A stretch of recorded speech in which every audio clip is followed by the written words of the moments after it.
How many of you are game developers? Okay, so I think you will like what I will show. I just checked outside how many slides I have in my presentation. It's 65, so I will jump on every slide on every 20 seconds I will jump to another slide. So because I save the best for last, if you have pictures, if you want to take pictures and you miss a slide, just call me. So I want to introduce myself. I will introduce the whole company because this is the first time someone from our company Imperial Online is here in Canada. Basically first time in North America. We came from Sofia, which is the capital of Eastern Europe, really far away from here. This is our office. We also have a trade office in London. Two things are, I can't see my slide here, down there. Can you put it?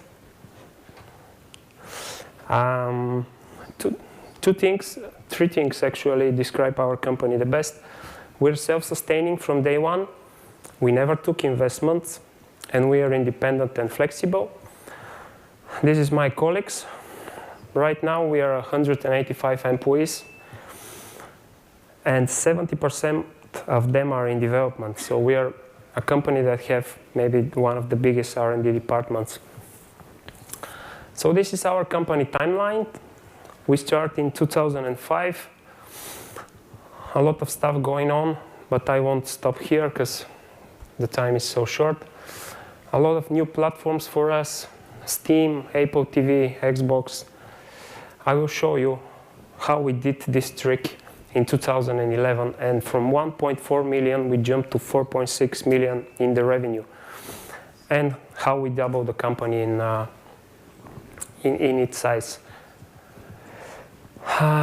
This is the awards that we get for our success. In 2014, Deloitte gave us the Rising Star Award for the 4th place and put us on 4th place in Central Europe for revenue growth of 498%. In 2015, we were in the overall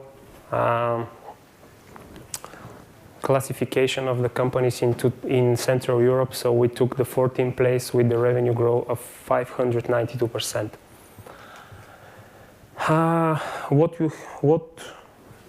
Now it's perfect. What you do when you have so many cash in your hands and you need to grow? Of course, we open an academy for developers. This is our first company spin-off and one of the biggest academies in my country. 200 students graduated every year, and they study in our academy for free. The second one is when you have access to the brightest talents in the business, and when you teach them with your know-how of 10 years, the things that you do is opening an outsourced service. Or right now our company has a second spin-off that is taking care of all the projects that other companies want to do for them. This is our game portfolio. It's really colorful. More than 20 titles, from casual games to hardcore MMO strategy, multiplayer, single player, different platforms. I won't stop here. This is the last game that we made. It's a co-production with the Viber, one of the biggest chat applications in South Europe, MENA region, and it's also popular in the United States. So we did this MMO for them. This is our all-star game, Imperial Online. We actually named the company to this title. It's a cross-platform medieval MMO. You can find it on whatever platform you've checked. It has 30 million registered users, and we are on more than 30 social networks from Russia to Brazil. So the one thing that makes our company different than the other that do the same thing is that we really like diversity. So every title that we produce is localized on 30 languages, including Japanese and Chinese, Hebrew, and some unpopular and popular languages. Not only this, but we actually localize the whole content of the game. This is how the game looks like in Europe. This is how the game looks like in Russia for 9 months. And this is how the game looks like in MENA region. So this is something that we are really good at it, but actually what we do best is think irrationally. So I will give you some examples how we started and what is the whole idea behind this. Everything started with this book, Predictably Irrational: The Hidden Forces That Shape Our Decision.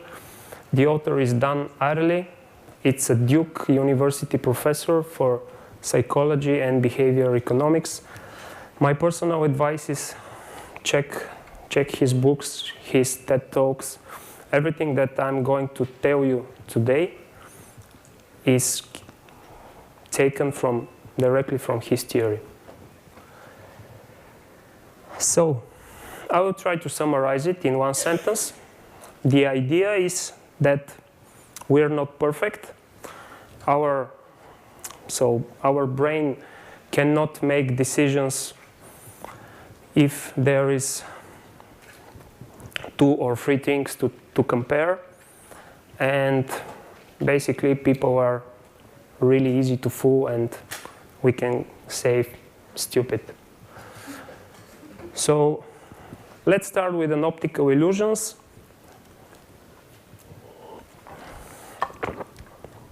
I want you to think about vision as a metaphor for something, for rationality, for something real. So this is one of my favorites, optical illusions. I hope you all like to see them. So what colors are the 2 blocks?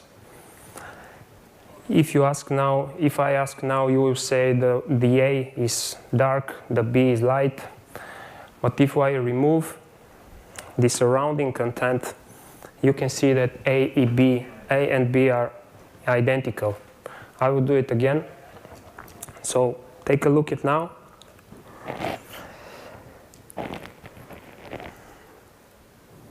Now they're again identical. Yes, they are identical. This is the number of the color code, so you can check it later. The thing is that you didn't learn anything. Your brain didn't learn anything. I didn't learn anything. There is no possible way to unsee this illusion. Your brain is fooling you in a consistent, predictable way. So the key here is to know that our brain is fooling us and to go one step in front. So this is 3 things that describe vision. So and help us to understand that we are not perfect. So vision is the thing that we use a really big part of our brains for it. We do vision more time of the day, and we are evolutionarily designed to do vision. So the key question here is, if we do such a simple mistakes in vision, do you think that we are perfect in taking financial decisions?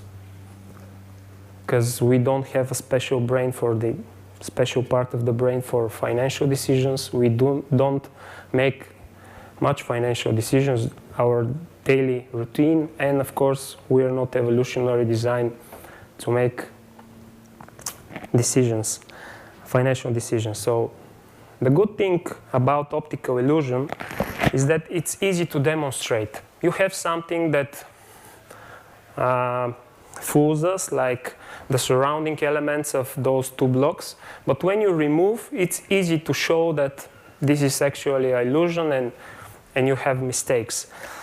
Talking about cognitive illusion or decision-making illusions, they're really hard to demonstrate, but they exist. So let me tell you something.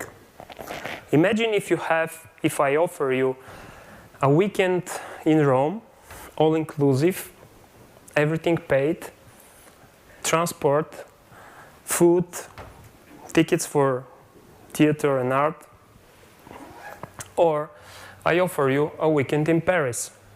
Everything, again, all-inclusive, everything paid, transportation, food, everything. So weekend in Rome and weekend in Paris, this is two things that is really difficult to decide where to go.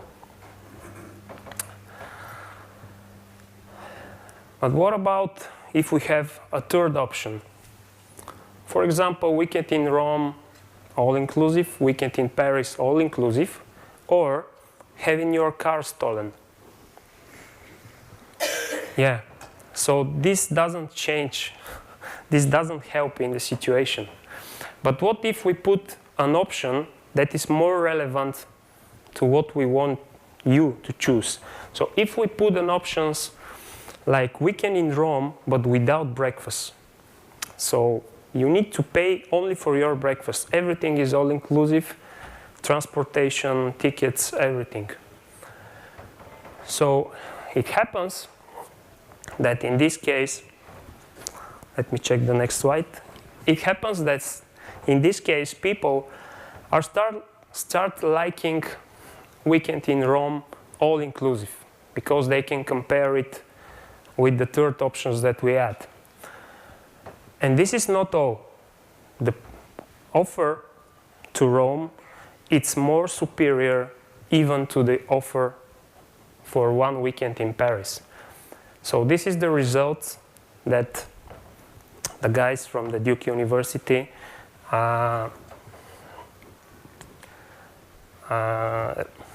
received. So 70 to 75% of the people are choosing weekend in Rome option. So 25 to 30% are choosing weekend to Paris. In this case, the middle option that nobody chose was the decoy, just to manipulate you to choose the weekend in Rome. So this is another example. This is advertisement for yearly subscription for the Economist magazine. 1 year subscription for $59, only web access. 1 year subscription to the print edition, only print for $125. Or you can have both for $125. So this looks really confusing. So our friend Dan Arley just run this advertising to 100 students in MIT. And this is the results. So 85% of them are choosing the combo option. Nobody was choose the middle one. And 60% was choose the web access. So if you have an options that nobody wants, like the middle one, and remove it,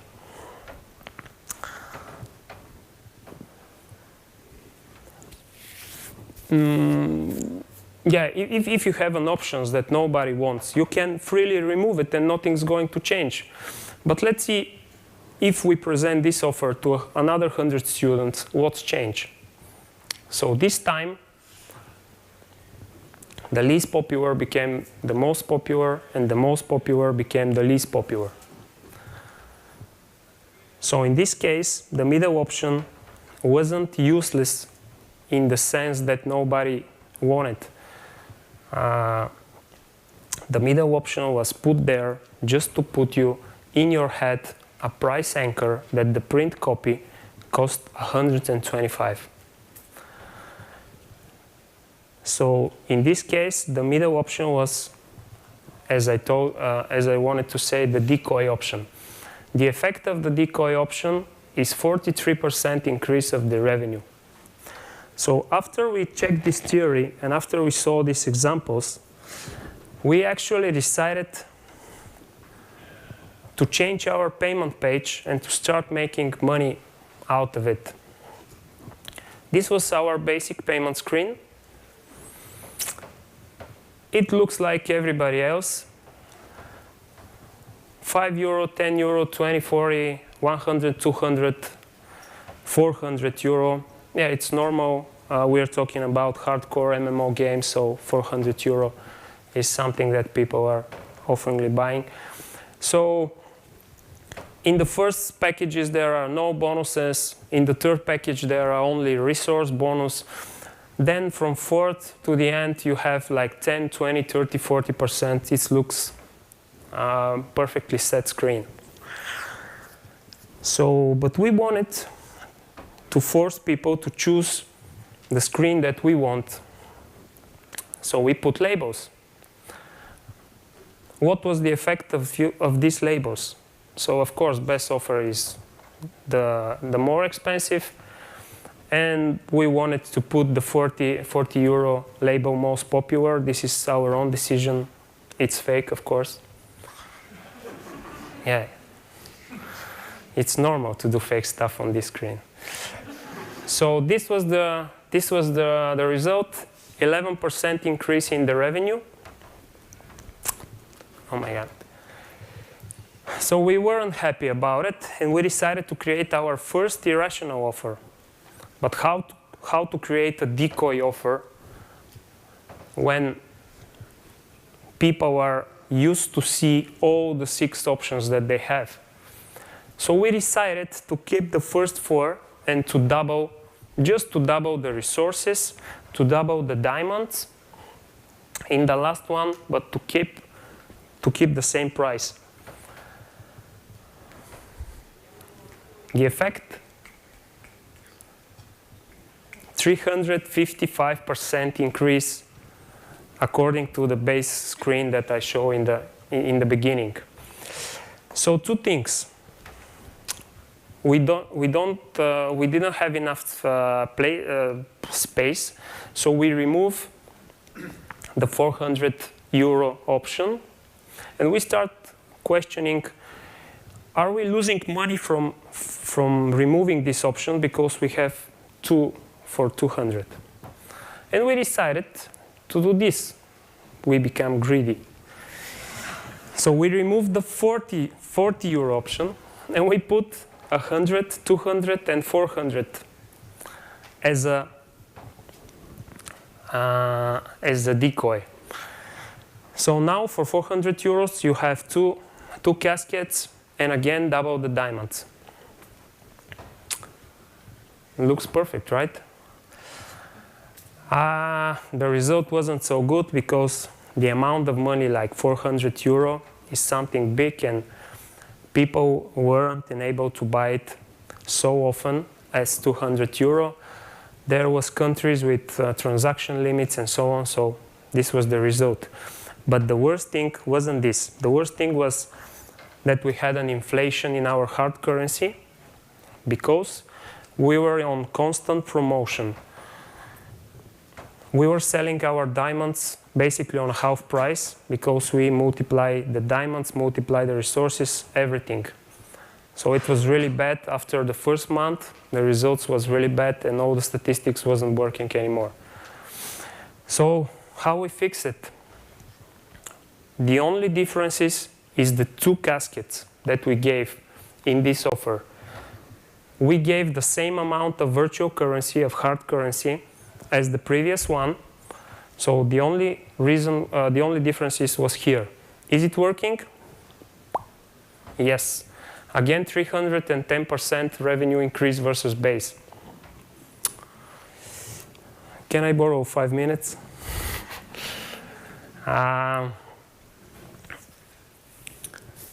So we decided again to find a way to put the biggest price in the screen. So we created dynamic screens.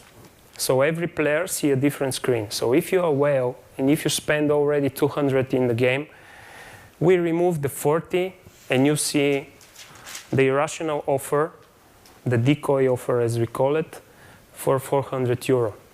But if you are a small fish and you spend over, the maximum you spend is 20 euro, we put the decoy offer on 40 euro, on the next step. We just wanted to upsell you with one more step.